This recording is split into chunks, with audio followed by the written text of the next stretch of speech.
మాజీ ముఖ్యమంత్రి వర్యులు తెలుగుదేశం పార్టీ జాతీయ అధ్యక్షులు మనందరి ప్రీతమ నాయకులు చంద్రబాబు నాయుడు గారు ఆధ్వర్యంలో అధ్యక్షతన ఈరోజు జరగబోతున్నటువంటి తిరువూరులో ఎన్టీఆర్ జిల్లా నుంచి తిరువూరులో జరగబోతున్నటువంటి రా కదిలిరా సభకి విచ్చేసినటువంటి జిల్లా నలుమూలల నుంచి విచ్చేసినటువంటి తెలుగుదేశం పార్టీ ఇన్ఛార్జీలు, తెలుగుదేశం పార్టీ నాయకులు, సభా ప్రాంగణంలోకి విచ్చేస్తున్నటువంటి తెలుగుదేశం పార్టీ కుటుంబ సభ్యులందరికీ హృదయపూర్వకంగా పేరు పేరున అభినందనలు తెలియజేస్తా ఉన్నా. ఈరోజు 2024లోకి వచ్చాం. జనవరి 5 నుంచి మన జాతీయ అధ్యక్షులు చంద్రబాబు నాయుడు గారు మొన్ననే కనిగిరిలో 5వ తారీఖు నాడు సభ నిర్వహిస్తే లక్షల మంది ఆ సభకు ఇచ్చేసి ఎప్పుడు ఎన్నికలు వస్తాయా, ఎప్పుడు ఈ నరక కోపం నుంచి బయటపడతామని ఎదురు చూస్తున్నామని ఆయనకి సంఘీభావంగా లక్షల మంది ప్రజలు వచ్చిన విషయాన్ని మొన్న చూశాం. ఈరోజు తిరువూరు అద్భుతంగా జరగబోతా ఉంది ఈ సభ. దీనికి ప్రధానమైనటువంటి కారణం కూడా ఉంది.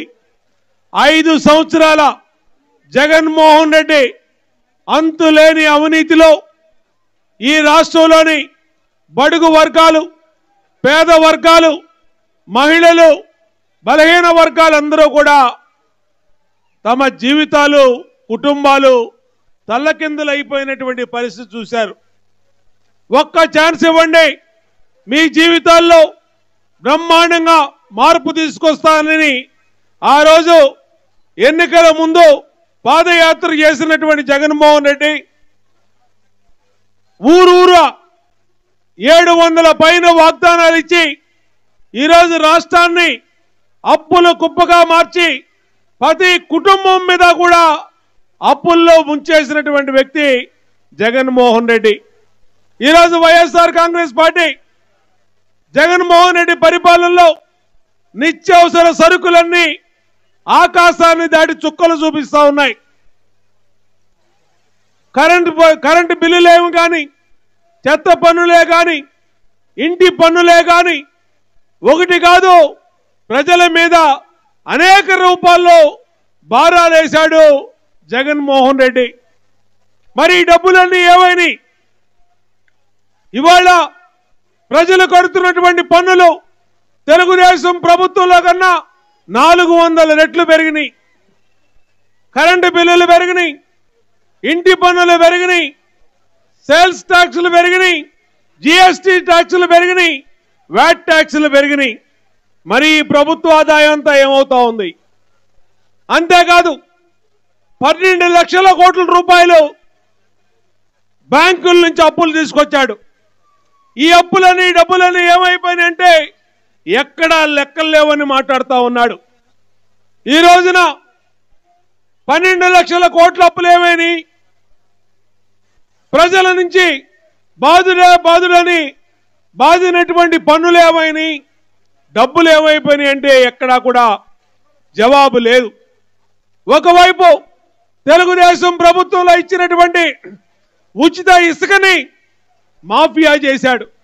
ఆ రోజు చంద్రబాబు నాయుడు గారు భవన నిర్మాణ రంగాన్ని ప్రోత్సహించడం కోసం తెలుగుదేశం ప్రభుత్వంలో సహజ సిద్ధంగా ప్రకృతి ఇచ్చినటువంటి ఇసుకని ఎవరికి కావాలంటే వాళ్ళు తీసుకెళ్ళమన్నారు, ఉచితంగా పట్టుకెళ్ళమన్నారు.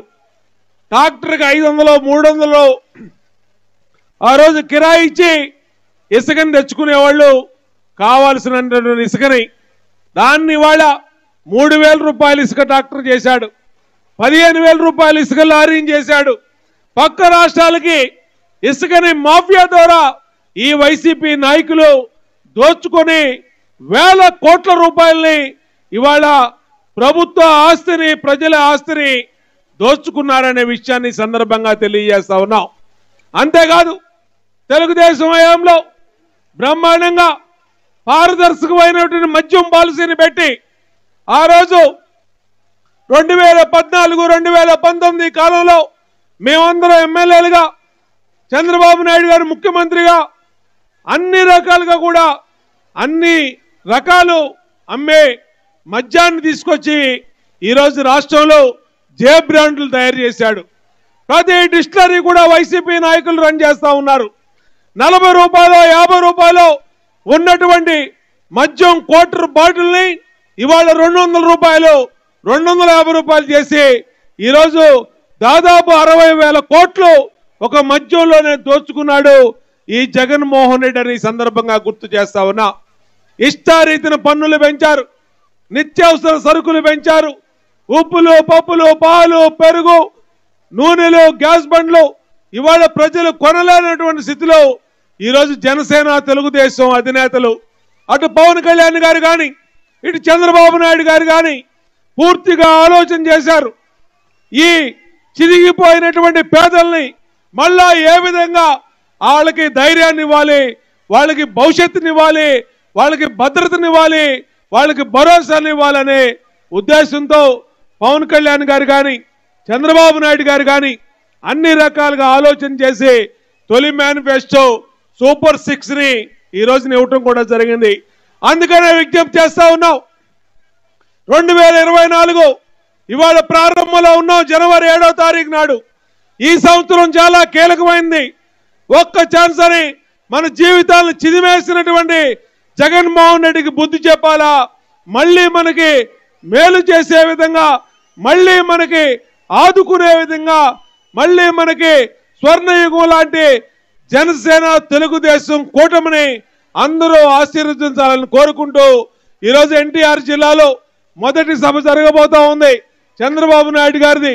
అందరం కూడా సభ అయ్యే వరకు కూడా మరి మన అధినేతలు అందరూ కూడా జనసేన నాయకులు కూడా ఇచ్చేశారు. అందరూ చెప్పేదన్నీ కూడా విని రాబోయే ఎన్నికలు మన భవిష్యత్తును నిర్దేశించి 5 సంవత్సరాల పాటు మనల్ని పరిపాలించే ఎన్నికలు కాబట్టి అందరం కూడా సరైన నిర్ణయం తీసుకొని జనసేన తెలుగుదేశం పార్టీ అభ్యర్థుల్ని గెలిపిస్తారని కోరుకుంటూ అందరికీ నమస్కారాలు తెలియజేస్తూ సెలవు తీసుకుంటా ఉన్నా. ధన్యవాదాలు పాండవమ్మ గారు. అదేవిధంగా ప్రాంగణంలో బయట వాళ్ళంతా లోపలికి రావాలి. ప్రాంగణంలో బయట వాళ్ళంతా దయచేసి లోపలికి రావాలి. అందరూ కూడా లోపలికి రావాలి దయచేసి.